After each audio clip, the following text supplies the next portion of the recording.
یہ خشیت اللہ، یہ اتباع سنت، یہ تواضع، یہ اخلاص، یہ تربیت کا ماحول، یہ تھا وہ امتیاز جسے دارالعلوم دیوبند کو دارالعلوم دیوبند بنایا۔ میں عرض یہ کرنا چاہتا ہوں، مجھ سے پہلے قاری منصور صاحب فرما رہے تھے کہ آج آوازیں بلند ہوتی ہیں، ہم سے مطالبات کیے جاتے ہیں کہ تم اپنے مدارس کے اندر عصری علوم کیوں نہیں پڑھاتے، تمہیں عصری علوم پڑھانے چاہیے۔ یہ جملہ جو کہا جاتا ہے یہ در حقیقت بعض اوقات کلمۃ حق ارید بہا الباطل ہے۔ ہمیں اس بات سے انکار نہیں کہ ہر زمانے میں دعوت اور تبلیغ کے انداز اس زمانے کے مناسب اختیار کیے جاتے ہیں۔ ہمیں اس بات سے انکار نہیں کہ ہمیں اس بات کی ضرورت ہے کہ آج ہمارے طالب علم، ہمارے فارغ التحصیل ہونے والے طالب علم ان اسلحہ سے مسلح ہوں جن کے ذریعے وہ آج کی فکری جنگ میں دین حق کی صحیح نمائندگی کر سکیں۔ ہمیں اس بات سے انکار نہیں کہ اپنے نصاب و نظام میں ہم ایسی تبدیلیاں لائیں یا ایسے اضافے کریں جس کے ذریعے ہم ایسے علماء پیدا کر سکیں جو اس دور کی نفسیات کو سمجھ کر دین کی دعوت و تبلیغ کا پیغام پیش کر سکیں۔ لیکن ہمیں جو ڈر ہے اور جس ڈر کی وجہ سے ابھی تک اس مقصد کی طرف پیش رفت میں کمی ہوئی ہے وہ یہ کہ ہمیں علوم سے زیادہ، حروف و نقوش کے علوم سے زیادہ اپنے ان مدارس کا وہ مزاج و مذاق عزیز ہے جس کی بنا پر دارالعلوم دیوبند بنا۔ وہ مذاق جس کے واضح کرنے کے لیے در مدرسہ خانقاہ دیدیم کی تعبیر اختیار کی گئی۔ ہمیں کسی علم سے کوئی عناد نہیں، کسی علم سے کوئی دشمنی نہیں۔ ہم اگر کوئی علم حاصل کریں اور اس علم کو اللہ کے دین کا خادم بنائیں تو ہمیں اس پر کوئی اعتراض نہیں۔ ہمارے بزرگوں کا حال تو یہ تھا کہ آپ جانتے ہیں کہ درس نظامی کے اندر منطق اور فلسفہ پڑھایا گیا جس کا براہ راست دینی علوم سے کوئی تعلق نہیں تھا، لیکن کیونکہ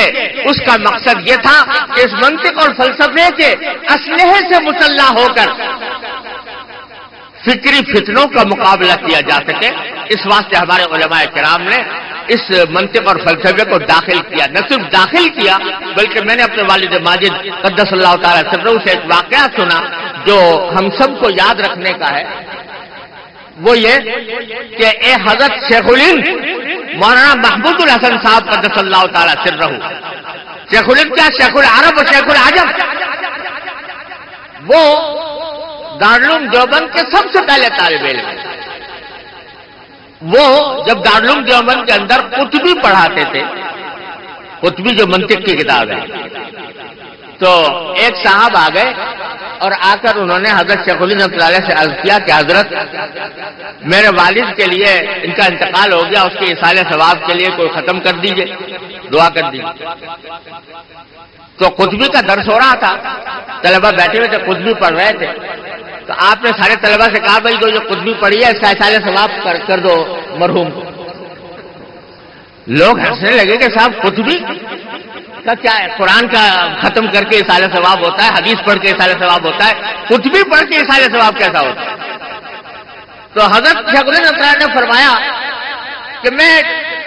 پوری سنجیدگی کے ساتھ کہتا ہوں کہ قطبی پڑھ کے بھی ایصال ثواب ہو سکتا ہے، اس واسطے کہ الحمدللہ اگر نیت نیک ہو تو میرے نزدیک قطبی کے پڑھنے میں اور بخاری کے پڑھنے میں کوئی فرق نہیں۔ اگر وہ اللہ کے لیے تھا تو اس کا بھی ثواب ہے، اور قطبی اگر اللہ کے لیے ہے تو اس کا بھی ثواب ہے، اگر اس کا ایصال ثواب ہو سکتا ہے تو قطبی کا بھی ایصال ثواب ہو سکتا ہے۔ تو ہمارے بزرگوں نے یہ سکھایا، کسی علم سے اناد نہیں، اگر نیت ٹھیک ہو، طریقہ صحیح ہو تو ہم ہر علم کو جو دین کا خادم بن سکتا ہو اس کو اختیار کرنے کو تیار ہیں۔ لیکن بات یہ ہے کہ اگر ہم کسی نئے علم کو اختیار کریں اور وہ اپنے ساتھ اپنا لاؤ لشکر لے کر آ جائے، وہ اپنے ساتھ اپنا ماحول، اپنا مزاج و مذاق لے کر آ جائے اور ہمارے اس ماحول کو خراب کر دے، ہمارے دلوں سے اتباع سنت کا جذبہ مٹا دے، ہمارے دلوں سے اخلاص اور تواضع ختم کر دے، ہمارے دلوں سے للہیت کو فنا کر کے دنیا پرستی ہمارے دلوں میں پیدا کر دے، مادیت پرستی ہمارے دلوں میں پیدا کر دے، ایسے علم کو ہم 100 بار سلام کرتے ہیں۔ ایسا علم ہمیں نہیں چاہیے، وہ چاہے علم دین ہو چاہے علم دنیا۔ لہذا جو لوگ یہ کہتے ہیں کہ یہ اپنے مدارس کے اندر ان عصری علوم کو داخل کرو، بعض اوقات ان کے پیش نظر یہ ہوتا ہے کہ در حقیقت ان کو ہمارے اس عصری علم حاصل کرنے سے دلچسپی نہیں، ان کو ہماری داڑھیوں سے نفرت ہے، ان کو ہمارے کرتوں سے نفرت ہے، ان کو ہماری ان باتوں سے نفرت ہے کہ ہم اللہ کے رسول صلی اللہ علیہ وسلم کی سنت کا کلمہ بلند کریں۔ اس واسطے وہ چاہتے ہیں کہ ایک مرتبہ ان کو اس راستے پر لگا دیا جائے تو اس کے بعد اتباع سنت کے راستے سے ان کا رخ موڑ دینا آسان ہوگا۔ اس نیت سے اگر یہ بات کہی جاتی ہے تو کلمۃ حق ارید بہا الباطل۔ لیکن الحمدللہ ہمارے ماحول میں اب یہ شعور بیدار ہو رہا ہے کہ ہم یہ چیزیں ضرور اپنے ہاں داخل کریں، لیکن اس طرح داخل کریں جو دین کا خادم بنے، مخدوم نہ بنے، دین کے لیے معاون ثابت ہو، دین کے معاند ثابت نہ ہو، جو ہمارے مزاج و مذاق میں تبدیلی نہ لائیں، ہمارے وضاقتہ میں تبدیلی نہ لائیں، ہمارے ماحول میں، ہمارے مسلک میں، ہمارے مشرب میں تبدیلی نہ لائیں، تو اس کے لیے ہم اس کے لیے تیار ہیں، الحمدللہ اس طرف پیش قدمی ہو رہی۔ اور اسی وجہ سے بعض لوگ ہمیں تانا دیتے ہیں کہ آپ بہت آہستہ رفتار سے اس طرف بڑھ رہے ہیں، تو در حقیقت اس آہستگی کی وجہ یہ ہے کہ ہم احتیاط کے ساتھ،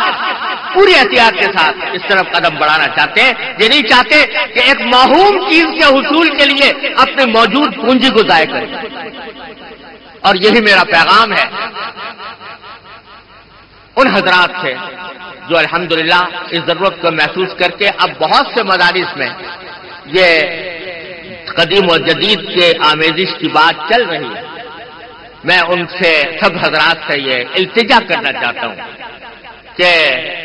اس کام کے اندر پوری احتیاط اور تیقظ سے کام لیں اور اس بات کا پورا لحاظ رکھیں قدم قدم پر کہ کسی جگہ اپنا یہ محبوب مزاج و مذاق